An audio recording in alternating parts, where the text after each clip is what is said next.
ایام چل رہے ہیں، میں جشن ولادت پہ آپ کو پیغام دے دوں، یہ آپ کے بولنے کا وقت ہے۔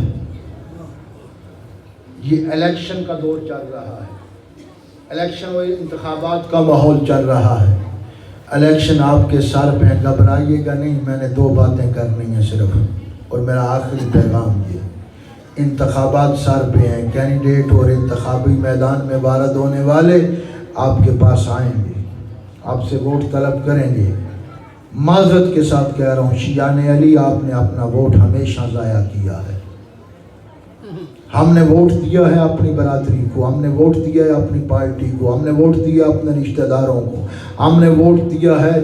گلیاں پکی کروانے کے لیے، ہم نے ووٹ دیا ہے نالیاں بنوانے کے لیے، ہم نے ووٹ دیا ہے بچوں کی ملازمت کے لیے۔ اس جشن کی محفل میں میری آج یہ اپیل مان جائیں کہ اس دفعہ کا ووٹ برادری کو نہ دیں، برادری ازم کو نہ دیں، کسی کینڈیڈیٹ کو نہ دیں، کسی پارٹی کو نہ دیں۔ اس وقت اس الیکشن کا ووٹ فقط مذہب جعفریہ کو دیں، عزاداری کے تحفظ کے لیے دیں، جلوس ازا کے تحفظ کے لیے دیں، آپ پہ ہونے والی FIR جو ہوئی ہے اس کی مخالفت میں دیں، اور جو بل آپ کے خلاف پیش کیے جاتے ہیں ان بلوں کے خلاف ووٹ دیں۔ جب کوئی آئے ووٹ مانگنے والا تو اس سے بات تو کریں کہ اسمبلی میں ہمارے خلاف بل پیش ہوتا رہا، آپ بولے کیوں نہیں؟ اسمبلی میں ہمارے خلاف قراردادیں پیش ہوتی رہیں، آپ نے گفتگو کیوں نہیں کی؟ اسمبلی میں ہماری جلوس ازا کو روکنے کی قرارداد اور قانون بنتے رہے، آپ چپ کیوں رہے؟ دوستان گرامی قدر، میں یہ نہیں کہتا کہ آپ نہ پوچھیں قائد ملت سے کہ قائد ملت کے پہ تان و تشنیع بھی کی لوگوں نے، ملت نے تان و تشنیع کی، ملت کے لوگوں نے پوچھا بل پاس ہو رہا ہے، قائد ملت کہاں ہیں، علماء اعلام کہاں ہیں، بل کو رکواتے کیوں نہیں، بل کو یہ روکتے کیوں نہیں؟ کل آپ کے پوچھنے کا وقت تھا، علماء صبر سے آپ کی باتیں سنتے رہے، لیکن آج قائد ملت کے پوچھنے کا وقت ہے، آج علماء اعلام کے پوچھنے کا وقت ہے کہ آپ علماء سے تو پوچھتے ہیں کہ بل آپ روکتے کیوں نہیں، آج علماء آپ سے پوچھنا چاہتے ہیں یہ بتائیے بل روکا کیسے جاتا ہے؟ بل روکتا ہے جب اسمبلی میں کوئی بندہ موجود ہو، جب سینٹ میں کوئی بندہ موجود ہو، جب صوبائی اسمبلی میں کوئی بندہ موجود ہو۔ ہم بھی یہ پوچھنے کا حق رکھتے ہیں اور قائد ملت یہ پوچھنے میں حق بجانب ہیں۔ مجھے تو کہتے ہو کہ بل روکتے کیوں نہیں، ذرا یہ تو جواب دو، تم نے اسمبلی میں بھیجے کتنے ہیں؟ آپ نے کتنے افراد کو ووٹ دے کے اسمبلی میں بھیجا ہے؟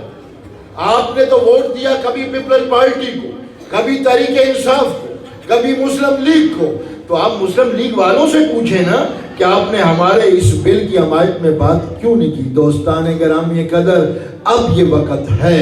کہ اگر اپنی طاقت کو منوانا چاہتے ہیں تو ہر علاقے کے لوگ اکٹھے ہو جائیں، جمع ہو جائیں اور ایک یہ عہد کر لیں کہ ہم نے ووٹ دینا ہے عزاداری کے تحفظ کے لیے، ہم نے ووٹ دینا ہے فقط جلوس ازا کے تحفظ کے لیے، ہم نے ووٹ دینا ہے فقط اور فقط مذہب جعفریہ کے مفادات میں۔ دوستو، جب یہ تہیہ کر کے اکٹھے ہو جائیں گے آپ، تو پھر آپ کی آواز کو سنا جائے گا، پھر اسمبلیوں میں بل پیش نہیں ہوں گے، پھر یہ جو ووٹ مانگنے کے لیے آپ کے پاس آتے ہیں یہی اسمبلی میں بیٹھ کر آپ کی حمایت بھی کریں گے، لیکن یہ کب ہوگا؟ جب آپ اتحاد و اتفاق کے ساتھ یہ عہد کر لیں کہ ہم ووٹ دیں گے